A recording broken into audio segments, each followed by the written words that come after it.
আয়নাগরের কথা যখন প্রথমে আসলো অনেকে বিশ্বাস করেননি যে এটা কি একটা সভ্য দেশে সম্ভব, কিন্তু এখন বাস্তবতা প্রমাণ করে চিৎকার দিয়ে বলছে হ্যাঁ, এই দেশে হিটলারের গ্যাস চেম্বার তৈরি করা হয়েছিল। অ্যাডলফ হিটলার তার অপকর্মের কারণে দুনিয়া এখনও ধিক্কৃত। যারাই অপকর্ম করেছেন তাদেরকে দুনিয়া এবং আখেরাত দুই জায়গায় আমরা বিশ্বাস করি যে তাদের পাওনার মুখোমুখি হতে হবে। সম্মানিত ভাইরা, শুধু জামাত ইসলামী নয়, এখানে বিরোধী দল বিএনপি, উলামায়ে কেরাম, বিভিন্ন ধর্মীয় সংগঠন, তাদের উপরেও একই ধরনের তাণ্ডব চালানো হয়েছে। যদিও জামাতের উপর তাণ্ডবটা ছিল ভিন্ন মাত্রা এবং ভিন্ন গভীরতার, কিন্তু সবার উপরেই কম বেশি তাণ্ডব চালানো হয়েছে। হাজার হাজার আলেমকে বিভিন্ন ছুথানাতায় ধরে নিয়ে বছরের পর বছর কারাগারে রাখা হয়েছে।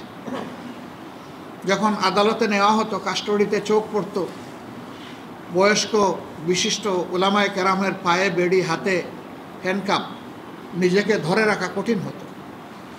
পুলিশকে ডেকে একবার বলেছিলাম যে ওনার বেড়িটা খুলে আমার পায়ে পরাই দেন, আমার সহ্য হচ্ছে না এই দৃশ্য দেখা।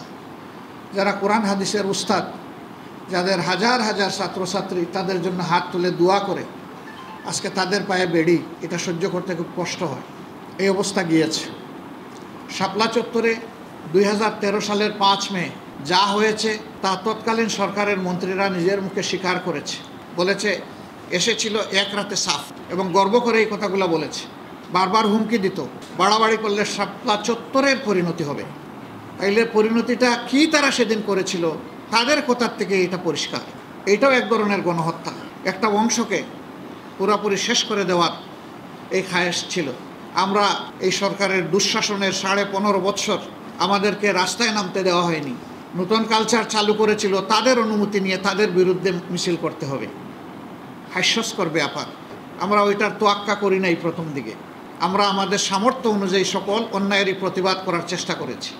এর মধ্যে তিনটা অগ্রহণযোগ্য, একেবারেই বাজে 3টা নির্বাচন তারা চলে বলে কৌশলে অনুষ্ঠান করে নিয়েছিল, যেটাতে জনগণ ভোট দিতে যাওয়ার কোনো পরিবেশ পায়নি অথবা যায়নি। আর একটাতে তো আগের রাতেই সব শেষ হয়ে গেছে। দিন পর্যন্ত ধৈর্য ধরার তাদের সেই রকম সৎসাহস ছিল না।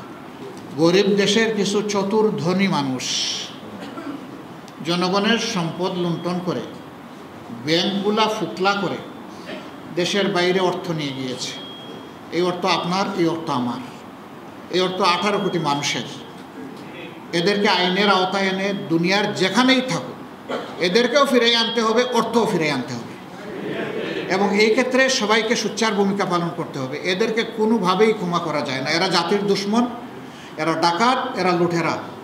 এদের হাত থেকে দেশকে অবশ্যই রক্ষা করতে হবে, এবং আগামী দিনে আমরা সকলেই এখান থেকে শিক্ষা নিয়ে আগামীর পথ চলবো, এটা আমরা আশা করি। ছাত্র সমাজ এই আন্দোলন শুরু করলেও এই আন্দোলনের সকল শ্রেণী, পেশা এবং বয়সের মানুষ সম্পৃক্ত হয়ে গিয়েছিল। কোলের 1.5 মাসের শিশু থেকে শুরু করে 90 বছরের বৃদ্ধ পর্যন্ত রাস্তায় নেমে এসেছিল।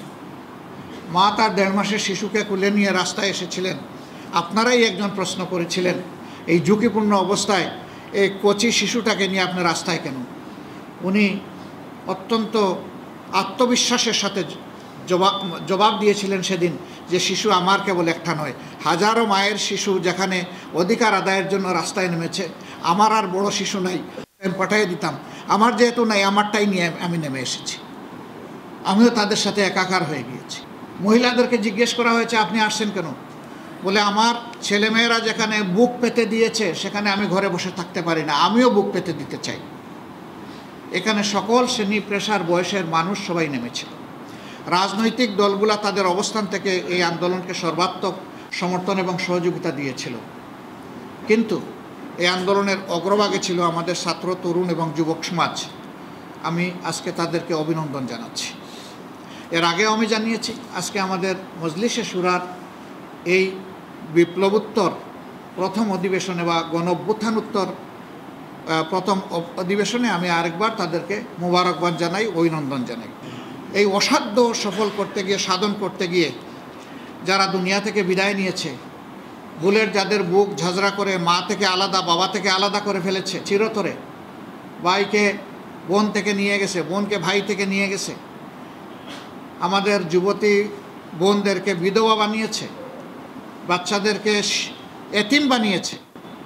আমরা সেই সমস্ত শহীদানের প্রতি শ্রদ্ধা নিবেদন করে আল্লাহর দরবারে তাদের মাগফিরাত এবং মর্যাদা কামনা করছি। আল্লাহ তাআলা তাদের পরিবারকে এই সুখ বহন করার তৌফিক দান করুন এবং উত্তম সবর করার তৌফিক দান করুন। যারা আহত হয়েছেন, মহান মনিবের দরবারে দোয়া করি আল্লাহ তাদেরকে সুস্থতার নিয়ামত দান করুন।